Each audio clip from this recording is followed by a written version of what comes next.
برای آخرین بار و به عنوان آخرین اعدامی از همتون میخوام که امشب کنار من باشید.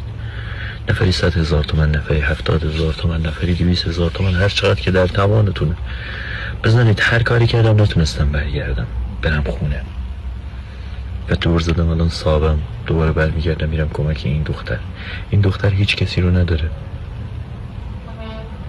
خواهش میکنم ازتون اگر حسابم بسته نبود من به هیچ کسی نمیگفتم، مثل بارهای قبلی خودم میزدم.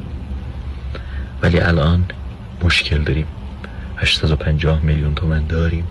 خواهش میکنم هر کسی که میتونه از 100,000 200,000 تومن، نمیتونی فقط کنارمون باش، لایو رو شب بفرست برای دوستات، نمیتونی این پست رو استوری کن، نمیتونی این پست رو بفرست برای کسی که حتی میتونه 100,000 تومن به این دختر کمک کنه. از طرف من ازش خواهش کن، بگو آقا این آدم داره از شما خواهش میکنه 100,000 تومن کمک کنی به این دختری که زندگی با آینده‌ش. من که یه کارگرم، ولی اگه کسی توانشو داره و میتونه کمک کنه، واقعا صد خودمونو بذاریم، جای دوری نمیده. خدا بزرگه، خدا هم به ما کمک میکنه. یه جایی که ما هم کارمون گیره، خدا میذاره تو کاسه ما. لطفاً تا جایی که میتونیم 50 تومن، 100 تومن، به قول این دوستمون 200 تومن، 1 تومن، 500 تومن، هر چقدر میتونیم کمک کنیم.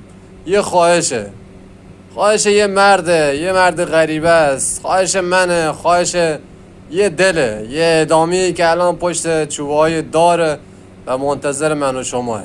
لطفاً کمک کنیم، هر چقدر که در حد توانمون هست کمک کنیم. یا علی.